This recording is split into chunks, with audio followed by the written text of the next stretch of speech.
Olá, hoje vamos falar sobre os 10 mandamentos da sua empresa e quem é que os escreveu. E o que é isto de os 10 mandamentos da empresa? No fundo, acabam por ser as regras da empresa, as regras principais. Muitas vezes, indo um bocadinho mais acima, até podem ser considerados os valores da empresa. Então, hoje vamos falar sobre quem é que os escreve. E para introduzir este assunto, vamos ver aqui um pequeno exemplo que, se calhar, alguns de vocês já conheceram, já estão familiarizados.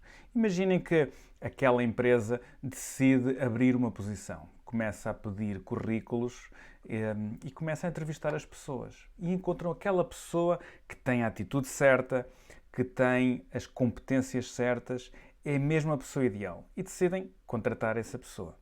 Essa pessoa, no primeiro dia, naquela segunda-feira, chega mais cedo, vai para o seu local de trabalho, tem as reuniões com o chefe, começa a produzir e a trabalhar bem. Está muito focado naquilo que é necessário fazer. Ainda não está familiarizado com as outras pessoas, com o resto da equipa, pelo que acaba por ficar a trabalhar. Trabalha de uma maneira produtiva, focada, às vezes até fica a trabalhar até mais tarde, está ali dedicado a fazer aquilo que é importante. A pouco e pouco, esta pessoa começa a acabar por conhecer os outros, ir a tomar café naquele intervalinho, ficar um bocadinho na conversa, ficar a perceber quais são as dinâmicas da empresa, como é que as coisas funcionam, quem é que faz o quê, como, quando, quais são as responsabilidades de cada um, quem é que é mais influente na empresa, quem é que mexe os cordelinhos por trás, vai tomando aqueles cafés, começa-se a adaptar à realidade da empresa, ao dia-a-dia da empresa e fica cada vez mais integrado. Até que, ao fim de algumas semanas, já é mais um dos trabalhadores, completamente adaptado àquilo que são as exigências do dia-a-dia, àquilo que são os hábitos da empresa. E nessa altura, para o bem e para o mal, as coisas já pode ser tarde demais para resolver a situação. Para resolver a situação, para evitar que isto aconteça, é importante que as regras ou os valores da empresa sejam bem definidos. E esta questão dos valores normalmente é abordada quando começamos a ver aquilo que é a missão, visão e valores da empresa, normalmente associada a um processo de certificação da empresa. E durante o processo de certificação há essa reflexão para identificar qual é a missão e a visão. E antes desse momento, a empresa pode não ter uma missão e pode não ter uma visão. Agora, os valores e as regras, essas existem sempre.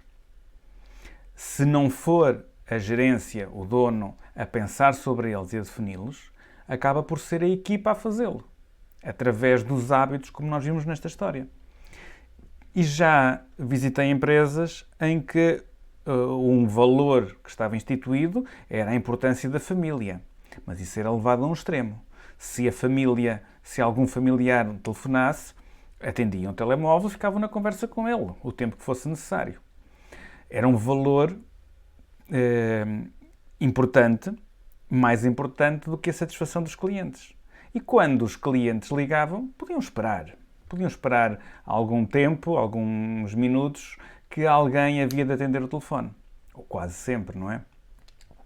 Então, para que estes valores sejam os corretos, é preciso que a equipa esteja toda alinhada, que a equipa os conheça e que a equipa trabalhe de uma maneira conjunta e que tenha compromissos entre eles para que estes valores, aquilo que é importante para a empresa sobreviver e crescer, exista. E para a equipa funcionar bem, é importante trabalhar muito bem aquilo que são as 6 chaves para uma liderança de sucesso, da qual as regras fazem parte. E vamos rever isto rapidamente. Por um lado, é importante haver uma liderança forte.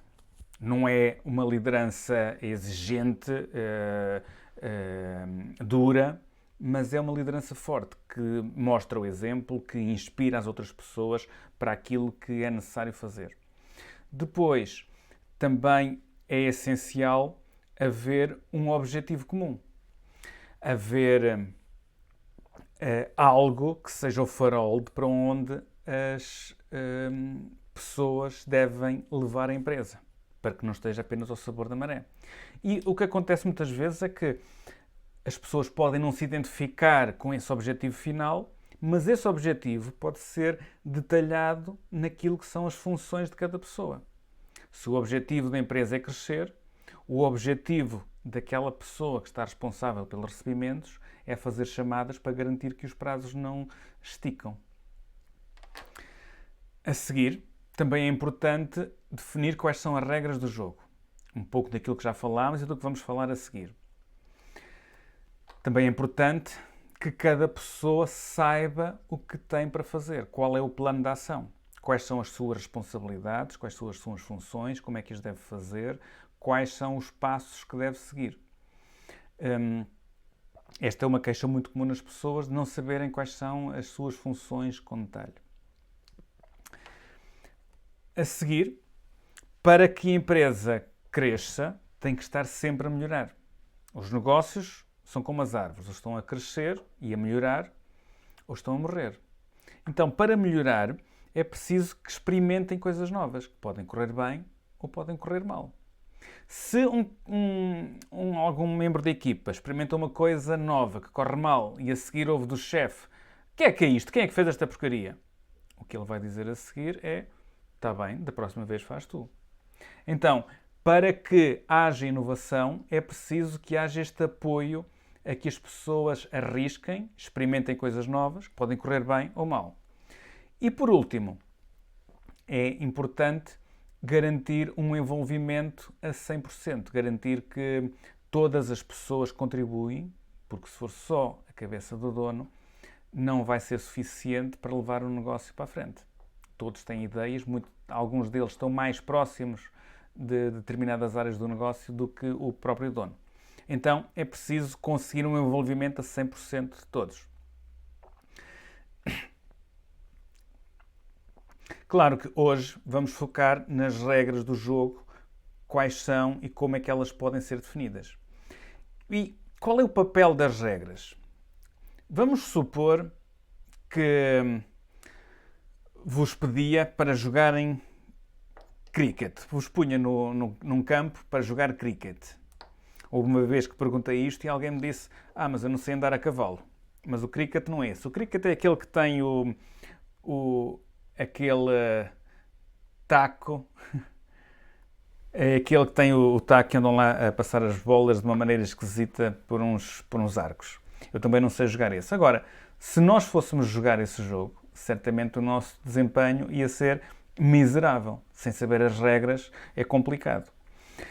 Enquanto que se fôssemos jogar futebol, já se notava alguma organização. Já sabemos as regras, sabemos que quando a bola passa lá entra para dentro daquela rede, é golo e esse é que é o objetivo. Ou seja, as regras ajudam-nos a perceber o que é que nós temos que fazer. Define o limite de até onde nós nos podemos comportar. E depois, dentro desse limite, nós podemos agir como quisermos. Ninguém vê o treinador de uma equipa lá dentro a dizer a todas as pessoas para onde é que têm que ir, para onde é que têm que se mexer. Então, as regras definem a cultura da empresa, o contexto de como é que nós nos devemos comportar. São as regras que nos permitem dar a entender aos clientes o que é que nós valorizamos. Se valorizamos a rapidez da entrega, se valorizamos a excelência do serviço. São as regras que ajudam os colaboradores da equipa, os membros da equipa, a perceberem como é que devem comunicar uns com os outros, o que é aceitável e o que é que não é. Depois, dentro do campo, as pessoas já vão ter liberdade para se comportarem como quiserem, para haver aquela inovação que falámos há pouco.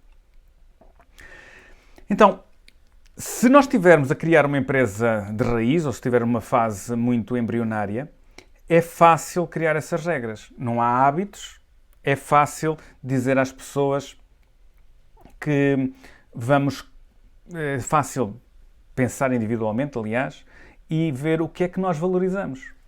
Foi isso que a Action Coach foi fazendo ao longo do tempo e chegou a estes 14 pontos de cultura da Action Coach. Alguns deles virados para a equipa, outros virados para os clientes, outros virados para a empresa, o que é que a empresa tem que ser, e outros virados para os clientes, para aquilo que os clientes querem. Ou seja, 3 para o dono da empresa, 3 para os clientes, 3 para os clientes, para a equipa e 3 para a empresa.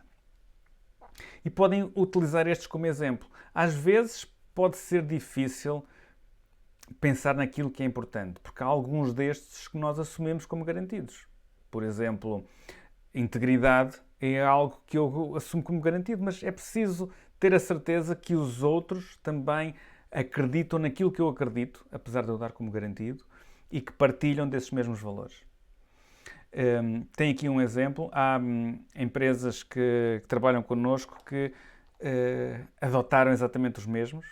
Há outros que os adaptaram, eventualmente com um bocadinho menos intensidade num ou noutro. Por outro lado, o caso mais comum é quando estamos já com uma empresa em andamento, em que no início isto não foi um desafio e esse desafio só começou a surgir ao fim de alguns anos de vida da empresa. Então aí ficam as coisas um bocadinho mais desafiantes, porque já há hábitos, as pessoas já se comportam de determinada maneira, já têm certas expectativas. Então, nesses casos, o que nós devemos fazer, porque esses não são só os meus valores, são os valores a que todos têm que se adaptar. Então, um ponto importante é que deve ser feito juntamente com a equipa. Juntar a equipa toda, falar um pouco sobre o que é que não está a correr tão bem, falar sobre qual é que seria a situação ideal. E logo ao fazer isso já vão ter sugestões muito interessantes. E depois perguntar o que é necessário fazer para lá chegar. Muitas vezes no início de uma reunião destas, as pessoas não estão muito à vontade para falar sobre estes assuntos. E o que nós podemos começar a fazer é perguntar se quisessem mudar, se quiséssemos afundar a empresa, o que é que nós iríamos fazer? E isto é uma pergunta que as pessoas sabem e é divertido e vão começar a dizer, tínhamos que chegar atrasados, tínhamos que tratar mal os clientes, tínhamos que berrar com a equipa. E depois, ao fim de identificar aquilo que está mal, podemos pensar em o que é que temos que fazer para que isto não aconteça. E para isso, basta fazer o contrário do que teríamos que fazer para, no caso disto, ficar mal.